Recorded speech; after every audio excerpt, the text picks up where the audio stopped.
Assalamualaikum warahmatullahi wabarakatuh. Bismillah walhamdulillah wassalatu wassalamu ala rasulillah wa ala alihi wa sahbihi wa mawalah.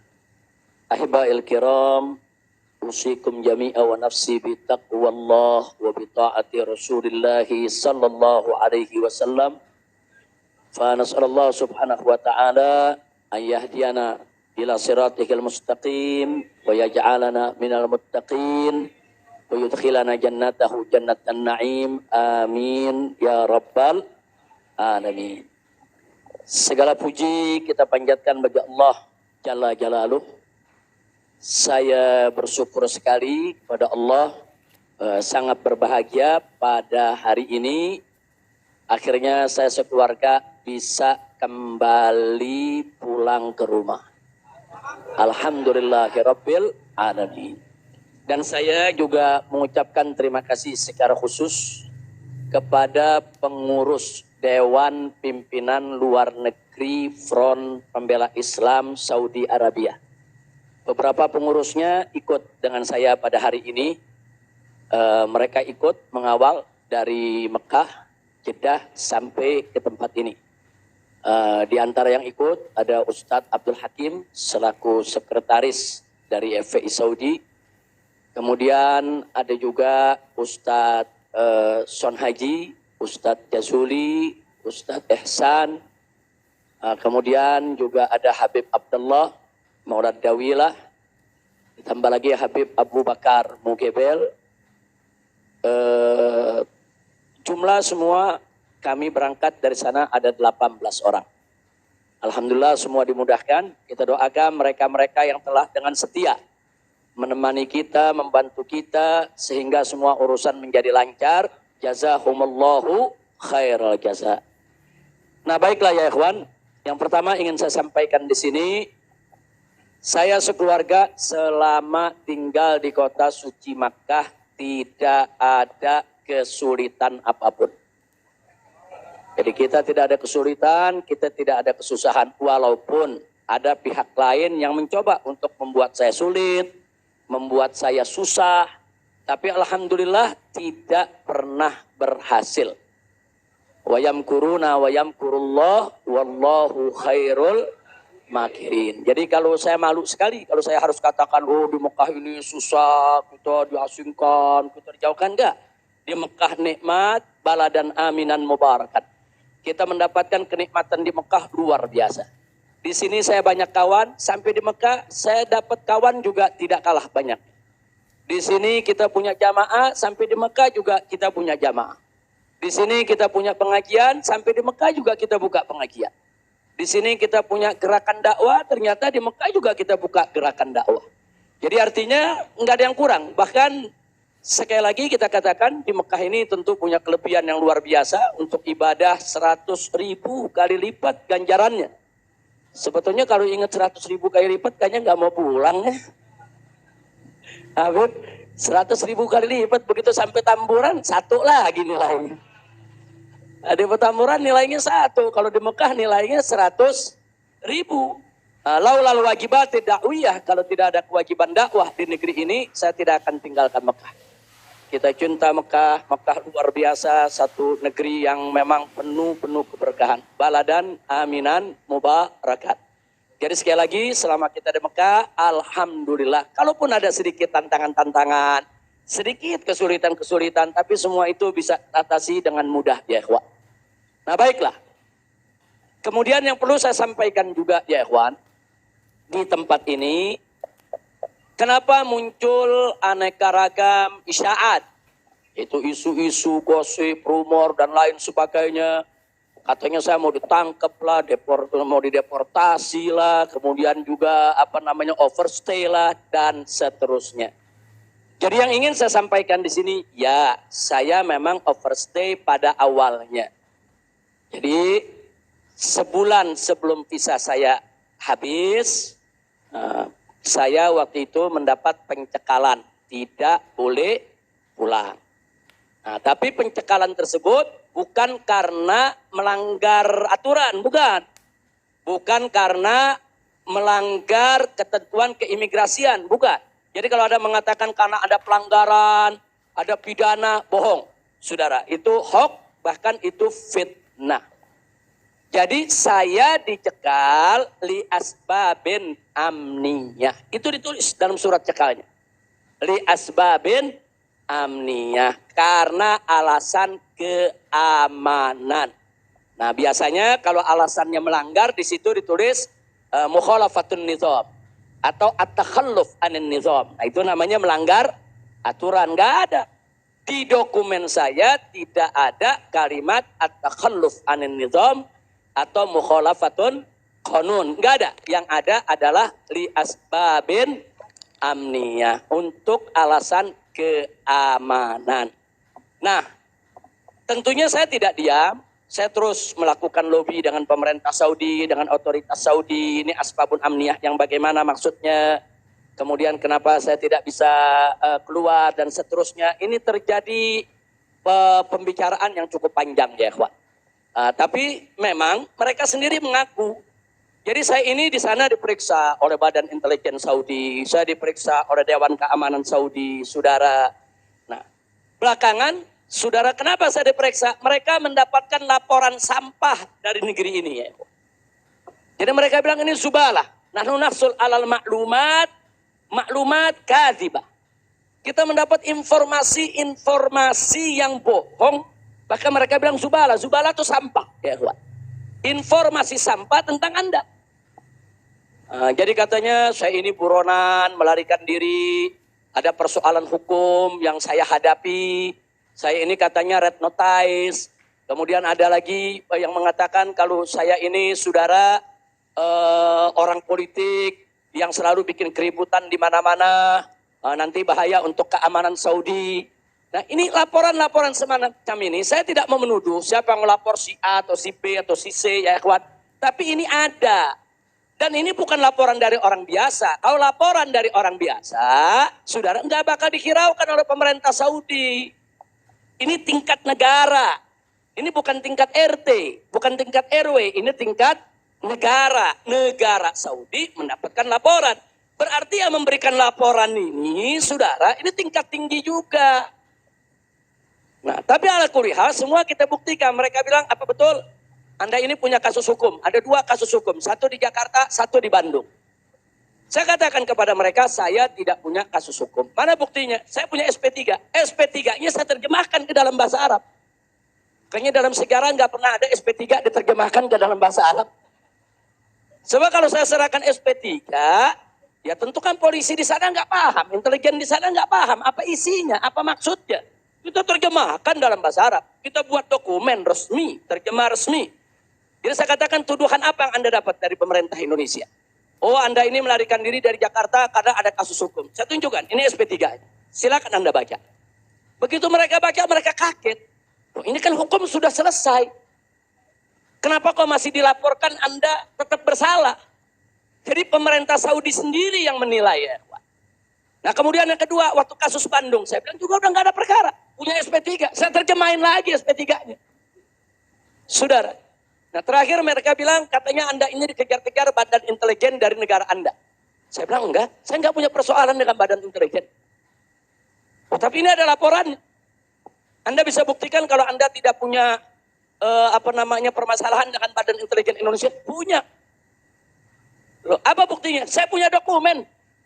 Perjanjian antara saya dengan badan intelijen negara Indonesia. Saya terjemahkan lagi dalam bahasa Arab. Resmi di situ, saudara. Dan dokumen ini kan belum saya buka ke masyarakat ya ikhwan. Saya pikir nggak ada perlunya saya buka ya ikhwan. Kecuali kalau darurat saya tunjukkan. Mereka kaget loh. Anda punya perjanjian begini bagus dengan negara. Anda tidak punya masalah. Kok dilaporkan macam-macam? Nah, ini yang jadi persoalan ya ikhwan. Ala kulihal, singkat cerita, kalau saya cerita terlalu panjang. Saudara, akhirnya pemerintah Saudi ini, otoritas yang berwenang di bidang ini, mereka justru akhirnya minta maaf. Mereka bilang nahnu natawarrat, nahnu ghaltan. Kami salah, kami sudah melewati batas wewenang yang kami punya. Kami minta maaf karena memang ini kesalahan dari informasi yang kami terima. Nah, jadi supaya Anda tahu, akhirnya mereka tidak mengganggu kita sama sekali. Bahkan terakhir bukan lagi persoalan bayang safar, jangan kita deportasi. Saya ditawarkan, Habib, Anda mau pulang besok ke Indonesia atau Anda mau tinggal di sini selamanya? Silakan. Maka itu pada malam Ahad, Sabtu malam Ahad, sebelum saya pulang, saya ke Riyadh, saya diundang resmi ke Riyadh. Saya diundang resmi ke Riyadh, saya ketemu petinggi di sana, ya kawan. Mereka tawarkan, mau tinggal di sini, kita berikan iqamah, kita berikan izin tinggal, mau seumur hidup pun boleh. Silakan Anda memutuskan. Enggak, saya enggak punya persoalan sama pemerintah Saudi, ya kawan. Jadi bohong kalau ada yang bilang saya punya persoalan. Jadi makanya kalau pejabat tuh jangan sembarang bicara. Kalau mau bicara tuh mesti punya data dong. Masa pejabat bicara nggak pakai data? Kalau nggak pakai data, pedagang kopi di warung-warung, ya kan dagang kopi di warung nggak pakai data. Ada kopinya seduh, pakai gula, selesai kasih. Kira-kira jelas gak? Ini kalau pejabat tingkat negara harus punya data, ya kawan, nggak sembarangan. Tapi baiklah, saya kita bagian akhir. Jadi begitu mereka sudah tahu itu semua, semula saya mau dibikinkan bayan safar. Bayan safar itu exit permit, saudara. Nah, bayan safar itu ada dua. Ada izin keluar Saudi, saudara, karena orang melakukan pelanggaran. TKI yang melarikan diri dari majikan, atau umpamanya ada tenaga kerja yang melakukan pelanggaran pidana, mencuri, berkelahi, atau membunuh saudara. Nah, mereka ini kalau diusir dari Saudi itu namanya deportasi dengan bayan safar. Tapi ada juga jenis bayan safar lain. Nah, seperti apa? Seperti orang yang mendapat suaka politik, itu kan perlindungan. Atau seperti orang yang dicekal politik, seperti yang saya alami. Itu bukan pidana. Atau seperti mereka yang kehilangan warga negara. Seperti orang-orang Rohingya yang tinggal di Mekah. Itu mereka nggak punya warga negara. Saudara, tapi kalau suatu ketika mereka mau pulang ke negerinya, diberikan bayan safar kalau mereka mau pulang. Nah, kalau mereka nggak mau pulang, mereka dijamin silakan tinggal di Saudi Arabia. Nah, jadi ini namanya bayan safar. Tapi ternyata terakhir karena mereka menyadari saya tidak bersalah, ini yang menarik ya. Mereka sendiri yang mengatakan, ya Syekh, Anda tidak layak untuk dapat bayan safar. Karena kalau Anda dapat bayan safar, nanti catatan overstay-nya itu nggak hilang. Nah, jadi dalam dokumen keimigrasian kan ada overstay, itu nggak hilang. Nah, walaupun Anda tidak dicegah, tapi catatan itu kan jadi buruk. Anda nggak pantas untuk mendapat catatan buruk karena Anda tidak bersalah. Jadi saya tanya, lalu apa mau diberikan? Jadi dibatalkan itu bayan safar. Lalu apa mau diberikan? Kami perpanjang visa Anda. Jadi selama 2 tahun lebih, 3 tahun setengah itu ya kawan, seolah-olah saya punya visa umurnya 3 tahun setengah. Tidak ada overstay ya kawan. Nah, cuman pada saat mereka tanya, mau diperpanjangnya sampai kapan ya Syekh? Dia tanya, saya mau sebulan, mau 2 bulan lagi. Saya katakan enggak, saya mau pulang tanggal 9 insya Allah. Jadi cukup bayan safar, bukan bayan safar, tamdidnya cukup sampai tanggal 11 ya kawan. Nah, cukup tanggal 11, tanggal 9 insya Allah saya pulang. Nah, jadi ini yang perlu saya sampaikan sekaligus klarifikasi, bohong. Kalau ada mengatakan saya melanggar aturan di sana, saya dicari, saya mau dipenjara, bohong. Nah, dan saya sesalkan kalau kalimat-kalimat semacam itu keluar dari mulut pejabat ya kawan. Kira-kira jelas tidak? Paham semua? Baik. Nah, ternyata upaya mereka menggagalkan saya pulang, saudara, nggak berhenti sampai di situ. Nah, ada yang menarik, saudara. Saya sudah beli tiket, sudah pesan penerbangan tanggal 9.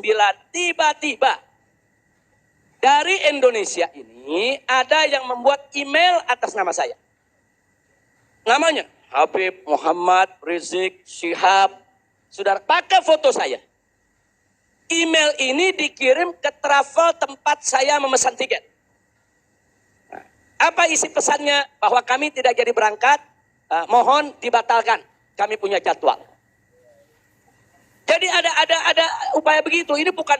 Jadi ada yang bilang, ini kan cuma pura-pura jadi korban. Ini pura-pura playing victim. Enggak, memang benar mau dibatalkan ya, kawan. Tapi ala kulihal travelnya telepon langsung ke kita, apa betul Anda ingin membatalkan? Kita bilang enggak, ini ada email dari nama Anda. Saya katakan itu email palsu. Nah, ala kulihal tidak dibatalkan. Tapi nggak puas sampai di situ, ya kawan. Malam Ahad kemarin, malam Ahad yang lalu, pada saat saya ke Riyadh, ada gerakan lagi. Mereka membuat email atas nama travel. Travel tempat saya beli tiket. Nah, travel ini kan ngambil tiketnya ke bagian marketing. Saudi ya, kawan. Ternyata kursi Saudi itu sudah diborong oleh marketing di Turki, di Istanbul. Jadi dibuatlah email atas nama travel, dikirim ke Istanbul. Minta supaya jadwal saya, istri dan 2 putri saya dibatalkan. Dan dibatalkan. Nah, jadi malam-malam Ahad itu sudah batal. Saya punya jadwal ya. Tapi saya katakan kepada teman-teman pengurus FPI di Mekah, jangan diumumkan. Diam, kalau diumumkan ini nanti, kalau ini diumumkan ya ikhwan, padahal kita kan masih punya peluang untuk melawan itu. Kita masih punya peluang. Untuk memperbaharui. Kita masih punya peluang untuk beli tiket lain. Maka itu kita diam, tidak kita umumkan. Kalau yang pertama kita umumkan. Pembatalan yang pertama itu kita umumkan. Yang kedua tidak kita umumkan. Nah, tujuan saya kedua untuk tidak diumumkan apa? Supaya musuh-musuh, penjahat-penjahat, bajingan-bajingan yang membuat itu sudah merasa menang ya ikhwan. Dia kan merasa menang, ketawa-ketawa. Udah batal lo. Besok kalau lo ke airport, begitu masuk ke counter, nama sudah tidak ada. Biarin aja dia senang ya kawan. Gak apa-apa, biar dia senang. Jadi sengaja kita biarkan. Nah kemudian kita hubungi travel yang ada, kita minta untuk ganti kode booking. Nah, ada tambahan biaya, kita tambah biayanya. Tetap kita minta tanggal itu untuk kita dapat kursi. Dan kita dapat. Kita diam ya kawan. Kita nggak umumkan kalau kita punya tiket baru. Nah ini kita tidak umumkan. Lancar semua.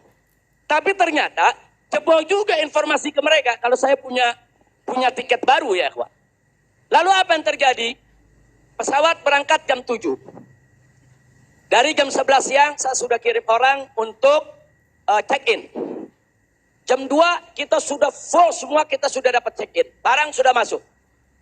Tiba-tiba jam 4 sore di airport dapat panggilan, saya punya putri yang satu tiketnya batal. Ini permainan gila-gilaan ini ya kawan. Nah kita tanya, kita konfirmasi ini bagaimana bisa batal ini. Ya alasannya katanya ada ATM palsu lah. Ada orang mengaku bahwa ATM-nya dipakai lah, duitnya dicuri lah, dan lain sebagainya. Tapi tujuan dia, kalau saya punya putri itu batal, saya nggak bisa berangkat. Kenapa? Karena saya kafilnya. Nah, peraturan di Saudi nggak boleh kafil keluar. Saya ini kafilnya kalau anaknya tidak keluar. Kalau anak istri keluar, saya tidak keluar masih boleh. Tapi kalau saya keluar, sementara anak istri tidak keluar, nggak boleh. Itu peraturan di Saudi. Jadi sekarang dia batalkan satu, supaya saya nggak ikut berangkat ya kawan. Nah, jadi ini terjadi. Nah jam 4 sore itu kita berkutat. Tapi alhamdulillah, saudara, otoritas Saudi bantu kita. Mereka juga kaget-kaget. Oh, ini ada apa ini, kok pembatalan bisa begini? Mereka nggak pernah alami ini semua ya kawan. Nah akhirnya jam 5 sore semua bisa teratasi. Jam 6 sore kita sudah masuk ke ruang tunggu dan jam 7 kita sudah bisa berangkat. Alhamdulillah. Nah di sini yang saya ingin sampaikan ya kawan. Kalau Allah sudah menentukan kita pulang, mau kekuatan apapun yang mencoba untuk menghalangi tidak akan pernah mampu untuk melawan kehendak Allah. Alhamdulillah. Dan Nabi sudah mengingatkan kita, saudara. Sudah mengingatkan kita dari jauh-jauh hari, hatta manusia dan jin ini bersatu untuk memberikan manfaat kepada engkau. Tidak akan pernah bisa kecuali manfaat yang sudah ditetapkan oleh Allah. Begitu juga saudara. Manusia dan jin rame-rame bersatu untuk mencelakakanmu.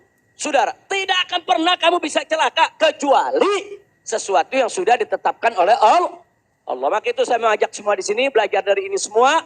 Saudara, dekatkan diri kepada Allah, tingkatkan tawakal kita. Jangan takut dengan orang-orang yang ingin berbuat jahat kepada kita semua. Nggak usah khawatir. Wa yamkuruna wa yamkurullah wallahu khairul. Makin tancapkan dalam diri kita la haula wala quwwata illa billahil aliyil azim. Tancapkan itu ya kawan. Jangan pernah takut. Nah, buktinya akhirnya kita bisa pulang. Alhamdulillah. Hada min fadli rabbi liyabluwani ashkur am akfur ya kawan. Dan memang kemarin itu pada saat saya ke imigrasi Saudi, mereka juga bingung. Karena ini bukan urusan imigrasi, tapi ini otoritas keamanan nasional Saudi. Mereka bilang nggak pernah ada orang pakai bisa ziarah orang asing, bisa hidup 3,5 tahun di Saudi tanpa denda, tanpa blacklist. Nah ini semua karunia dari Allah. Jadi tidak benar kalau kita di sana kesulitan, kesusahan, enggak. Kita di sana senang, kita di sana bahagia, bahkan sedih sekali kita tinggalkan Mekah kalau tidak ada kewajiban dakwah di sini. Sekali lagi saya katakan saya tidak ingin meninggalkan Mekah. Di Mekah semua Allah ganti, lebih indah yang Allah ganti ya kawan. Saya di sana rezeki mengalir terus, makan, minum semua serba berkecukupan, dikit Allah tidak kurangi. Bahkan apa yang kita dapatkan di sana jauh lebih nikmat, lebih berkah ketimbang sebelum saya ke kota suci Makkah. Jadi sekali lagi, alhamdulillah kalau kita berjuang di jalan Allah, percayalah Allah tidak akan pernah meninggalkan kita. Enggak, Allah enggak bakal tinggalin kita ya kawan. Dimanapun kita berada, Allah enggak bakal tinggalkan kita. Kalau kita berjuang untuk Allah, intan surullah yang surkum. Jika kamu ya ayyuhalladzina amanu, hai orang-orang yang beriman, intan surullah, jika kamu memenangkan Allah, membela Allah, berjuang untuk Allah, yang surkum, niscaya pasti Allah akan memenangkan kamu sekalian. Jadi jangan takut. Allah dengan caranya Allah punya kemauan ya kawan. Allah akan selamatkan kita, Allah akan lindungi kita, Allah akan beri keberkahan kepada kita. Dan selama di Mekah, alhamdulillah, saya juga sudah menyelesaikan yaitu disertasi doktor saya sebanyak 1.000 halaman ya kawan. Dalam bahasa Arab, alhamdulillah semua berkah. Dan saya punya putri juga yang tinggal di Mekah, akhirnya punya kesempatan menghafal Al-Quran. Akhirnya mereka sudah lebih dari 10 juz hafal Al-Quran. Ini semua yang di sini kita nggak dapat, di Mekah kita dapat. Alhamdulillah setiap tahun kita bisa melaksanakan ibadah haji, setiap minggu kita bisa melaksanakan ibadah umroh, kita bisa iktikaf di masjid bebas. Saya bisa ke Madinah, ke Jeddah, ke Taif, ziarah ke mana-mana tempat, tidak pernah dilarang oleh otoritas Saudi. Jadi sekali lagi saya tandaskan, kalau ada mengatakan di sana saya nih kriminal, melanggar hukum, berurusan dengan hukum Saudi, bohong. Nah begitu sekali lagi lewat forum ini saya ingin sampaikan terima kasih kepada pemerintah Saudi. Saya sampaikan terima kasih kepada pemerintah Saudi dan apresiasi yang tinggi di mana selama keberadaan saya 3,5 tahun di sana mereka telah memperlakukan saya secara baik. Kemudian mereka telah memberikan segala kemudahan. Jazahumullahu khairal jaza. Ya kita yang baik kita apresiasi, yang tidak baik kita kritisi. Nah, jadi kalau ada mengatakan Habib kok terima kasihnya sama pemerintah Saudi aja, pemerintah Indonesia bagaimana? Ya baik dulu dong. Kalau baik nanti kita terima kasih. Kira-kira betul gak? Betul gak? Kalau pemerintah baik wajib gak terima kasih? Wajib kita apresiasi. Kok Habib belum terima kasih? Ya belum baik. Tunggu baik dulu. Kalau baik kita terima kasih. Kayak kemarin Pak Mahfud mengumumkan yang mau jemput silakan. Nah baik gak tuh? Kita terima kasih. Terima kasih Pak Mahfud. Umat akhirnya diizinkan untuk menjemput. Alhamdulillah. Tapi pada saat Pak Mahfud bilang Habib Rizik ini deportasi kriminal. Itu baik apa? Enggak terima kasih. Jadi kita objektif aja. Yang baik kita terima kasih. Yang gak baik kita luruskan. Insya Allah. Nah ini yang saya mau sampaikan semua. Jadi tenang-tenang saja. Biarkan nanti beri kesempatan saya supaya istirahat dulu. Ya ikhwan, insya Allah nanti kita dakwah lagi. Kita keliling lagi. Bikin pengajian lagi. Mudah-mudahan Allah subhanahu wa ta'ala memudahkan segala urusan kita. Jadi di sini saya mau tandaskan sebelum saya akhiri. Sekali lagi kita yang ada di sini. Habaib ulama sekali lagi. Kita bukan musuh pemerintah. Kita bukan musuh negara. Kita bukan musuh tentara. Kita bukan musuh polisi, kita musuh kezaliman, kita musuh kecurangan, kita musuh kemunafikan, kita musuh segala kejahatan. Betul? Betul? Nggak ada kompromi saudara. Melawan kezaliman, kemunafikan, kejahatan, tidak ada kompromi. Kalau ada mengatakan Habib Rizik, bisakah ke depan ini kita melakukan rekonsiliasi? Saya katakan sekali lagi, rekonsiliasi hanya bisa berdiri atas dasar niat dan tekad yang baik ya kawan. Tapi kalau rekonsiliasi berdiri atas dasar kecurangan, kezaliman, kejahatan, saudara, tidak mungkin. Tidak ada rekonsiliasi, saudara. Tidak ada rekonsiliasi, saudara, kalau kezaliman dibiarkan. Kira-kira jelas tidak? Takbir. Nah, Jadi selama pemerintah baik, kita akan apresiasi. Kita akan terima kasih. Tapi kalau mereka membuat aturan-aturan yang merugikan rakyat, yang merusak agama, saudara, yang menghancurkan akhlak, wajib untuk kita lawan. Tidak boleh kita diam ya, ikhwan. Takbir. Takbir. Siap revolusi akhlak? Shallu ala nabi. Itu yang saya mau sampaikan. Jadi sekali lagi, jangan nanti dipelintir-pelintir. Kita ini musuh negara lah, musuh pemerintah lah, musuh menteri. Enggak ada. Loh, kita enggak bersaing untuk nyari jabatan kok ya. Enggak, kita enggak nyari jabatan. Kita bukan orang partai, kita bukan pejabat, kita bukan anggota DPR. Enggak, kita hanya menginginkan negara ini baik. Nah, ayo kita hijrah minat dzulumati ilan nur. Kita hijrah minal maksiyah ilat ta'ah. Kita hijrah minal khabith ila thayyib. Kita hijrah dong minas sayyiat ilal hasanat. Kita hijrah ya ikhwan. Nah, yang ada di sini pun juga wajib melakukan revolusi akhlak. Bagaimana revolusi akhlak? Kalau akhlak kita kemarin kurang baik, ayo kita perbaiki ke depan. Kalau akhlak kita kemarin alhamdulillah sudah baik, ayo kita tingkatkan lagi agar akhlak kita lebih baik. Insya Allah. Ini dengar kata revolusi, wah udah kalang kabut lagi ya. Revolusi. Revolusi itu perubahan drastis. Revolusi itu maknanya perubahan drastis dan mendasar. Nah, jadi kalau perubahan drastis itu kemarin masih tukang bohong, hari ini langsung drastis, dia nggak mau bohong lagi. Nah itu namanya revolusi. Tapi kalau kemarin tukang bohong, sekarang yang ngebohongnya dikurangin dikit-dikit, itu bukan revolusi. Nah, kalau ngebohongnya dikurangin dikit-dikit bukan revolusi. Itu langsung. Kemarin nggak sholat, saudara, mulai hari ini sholat dan seterusnya. Itu namanya revolusi. Nah kemarin suka ngebohong, nah, tahu-tahu sekarang tidak mau ngebohong lagi. Itu revolusi. Kira-kira jelas gak? Jadi revolusi itu perubahan drastis dan mendasar. Jadi jangan pikir revolusi itu pakai senjata, bunuh-bunuhan, potong-potongan. Siapa yang bilang begitu ya ikhwan? Nah, lalu kenapa dipilih kata revolusi akhlak? Kenapa bukan revolusi moral, revolusi budi pekerti, revolusi mental? Saudara, karena kata akhlak itulah yang dipakai oleh Nabi kita Muhammad Sallallahu Alaihi Wasallam. Nggak ada kata yang lebih baik kita pilih kecuali kata yang digunakan oleh Nabi Muhammad Sallallahu Alaihi Wasallam. Kalau kita mau tahu siapa itu bapak revolusi akhlak di dunia, ya Nabi kita. Nabi kita itu pejuang revolusi akhlak. Nabi kita itu pahlawan revolusi akhlak. Nabi kita itu saudara yang meletakkan dasar-dasar revolusi akhlak. Sebagaimana Nabi sabdakan dalam hadisnya, innama bu'itsu liutammima makarimal akhlak. Nah, jadi karena Nabi yang menggunakan kata akhlak, ya kita lebih suka pakai istilah akhlak. Kenapa nggak pakai mental? Karena kata mental dipakai sama Karl Marx. Nah, Karl Marx yang pakai, gembongnya komunis. Makanya saya nggak mau pakai ya kawan. Kecuali kalau Nabi pakai kata mental, saya pakai mental.